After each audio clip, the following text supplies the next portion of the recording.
So this month we're going to be talking about what's the best time of year to go on safari in South Africa.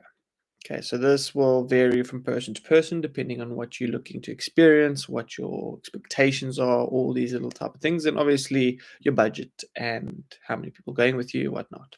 But a few things I'd like to touch on, thinking maybe I'll give you a bit of advice. But yeah, choosing the right safari is definitely a tricky one. So things to keep in mind were like the ones I'm significant part of the experience or planning the experience. And as for me, from a season guide, I've explored the bush in both summer and winter, and each season brings on its own unique charm. So let's dive a bit into the different aspects that we can look at to make sure that it's a special and memorable safari adventure. Okay, so personally, my favorite time of year for safari in South Africa is definitely in the summer months. But that's purely because you get the greens, like behind here, you can see nice green backlay with the leopard in the photo. So you get the greens and the flowers, so all the colors and stuff start to pop.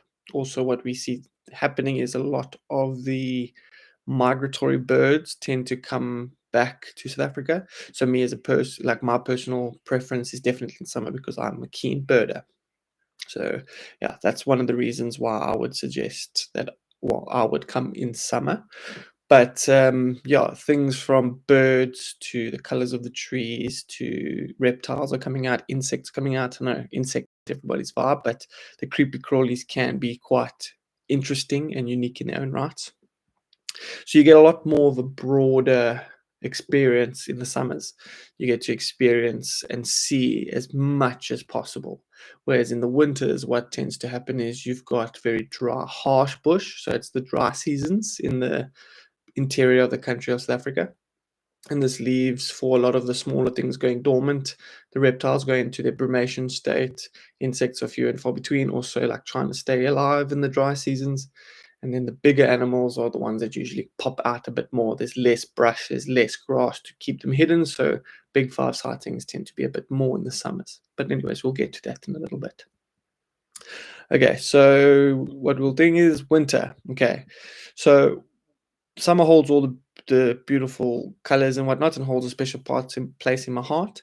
But definitely the dry season will be one for photographic safari. So if you're coming purely to take as many pictures of the big animals as possible, lions, leopards, like the leopard behind me, um, elephants, buffaloes, rhinos, giraffes, zebras, they would be a little bit more visible in the winter months. And also, if you're going to a private reserve lodge, the rangers may be able to off-road because of the soil being more dry, less likelihood of doing damage to the soils and plants, and also less likely to get stuck. So you get a little closer to the animals, you can get into the right photographic spot.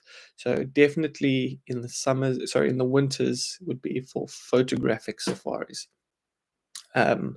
So if you've gone and you bought all the great equipment and the lenses, which costs half the mortgage these days, then definitely plan to come in that time of the year, which would be from somewhere between May to October would be your best window.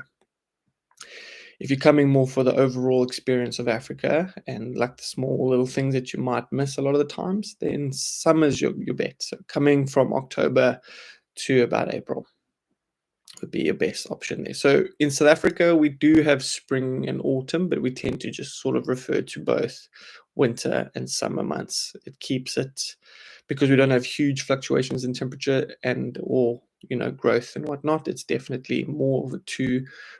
Just keep it simple: winter, summer. Cool. Wildlife moments.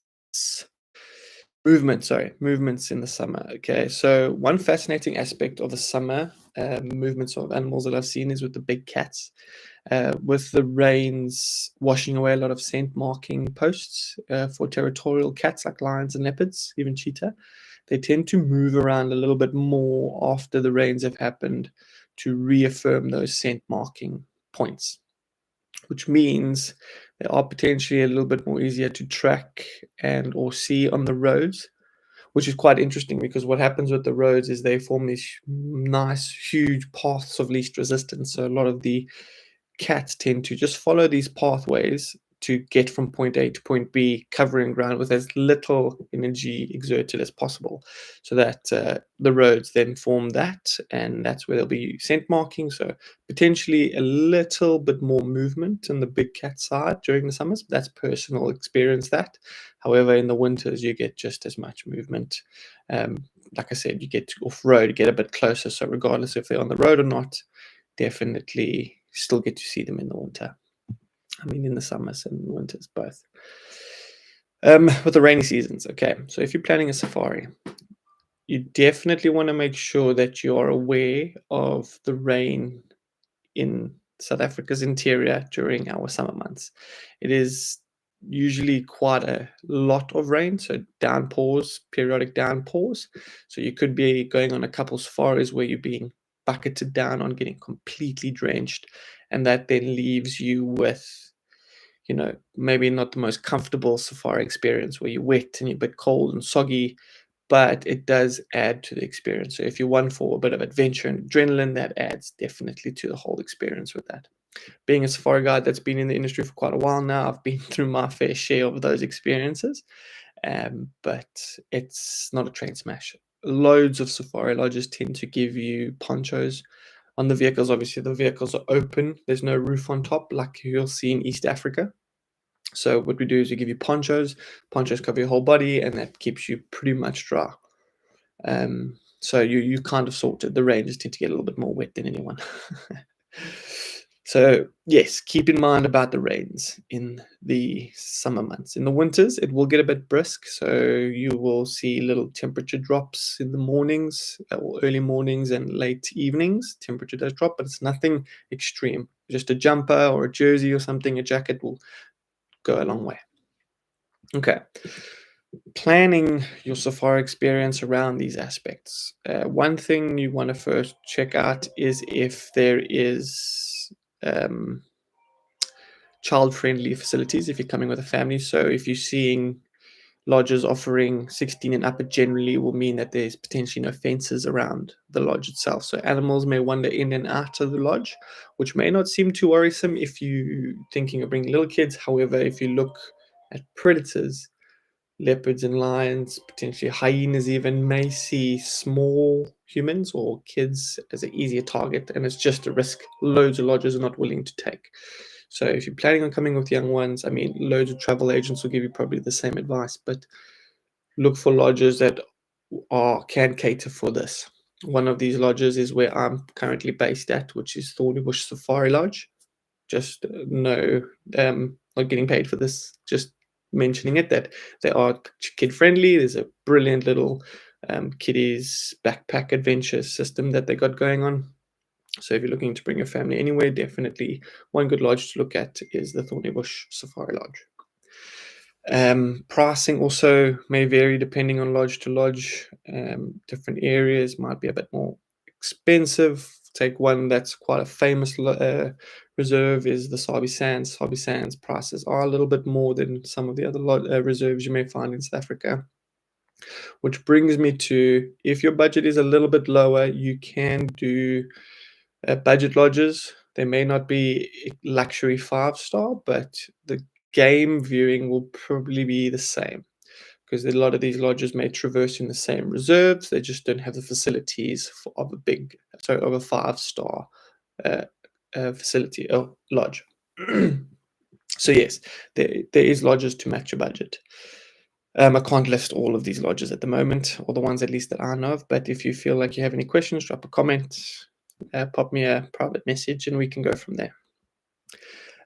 Other reserves that not many people know about coming to South Africa, obviously the biggest name in terms of safari parks or reserves in South Africa is the Kruger National Park, which is great. It's a brilliant area of South Africa, stunning views, stunning sightings, animals galore. But other ones to think about if planning on coming to safari would be Madikwe, which is in our northwestern province of South Africa. Beautiful reserve, quite a large reserve, so loads of traversing space. They've got the Big Five, actually the Magnificent Seven, which is the Big Five, and cheetah and wild dogs, and all the giraffe and zebra and everything in between. It's also malaria-free zone, so there's no risks on that. If you have your little ones and you don't want anyone to have the run the risk of getting sick, it's a great one to go to, as well as the fact that there is also very different terrain. A lot of the terrain means that the or leads to the vegetation being very sparse and dry looking. It's a very semi-arid region. That can also help in terms of big five or bigger animal sightings. So less vegetation, better views, and more sightings. Great again for photography. So if you're thinking about doing that, give that one a look. Madikwe Game Reserve in the northwestern province of South Africa is a great one. They also have airstrips, so you can fly straight in. It's also a quick hop from there to Botswana, and also if you like casinos and things, the Sun City Casino Resorts is also not too far off from there. So you can make a nice little getaway in that little section of South Africa, and then move down to Cape Town if you feel. Another reserve that's lesser known is, well, area of South Africa that has reserves that are lesser known is the Eastern Cape. The reserves in this area offer fynbos-like vegetation region. It's very short shrublands, more like a rocky terrain, the Ecoshell region, and a lot more of a colder climate. So if you're one that doesn't like the heat, but you want to still be out, that's a great spot. It can be a lot more cooler than the rest of the country, and also great big five sightings. Reserves in that region would be like Kwandwe, Shamwari, just to name a few. Again, loads that I could go through, but don't want to make this video too long. Then also in the KwaZulu-Natal region of South Africa, there's a small reserve there called, slipping my mind now, it's called Nambiti. Okay, also great reserve, loads of lodges there, luxury lodges, more affordable lodges, and give that a look. Again, any questions, drop a comment and I'll get back to you with all the answers that I potentially could. Yeah, so this is just a short video as to where to look at when coming to South Africa, what to keep in mind, and general information. If there's anything that I haven't covered and you have a question on, please feel free to pop me a comment, like and subscribe, send a private message, email. All my information's on the page, and I'll definitely do my best to get back to you and give you some information, some tips and tricks about South Africa. But for now, thank you for watching, and like and subscribe to my channel.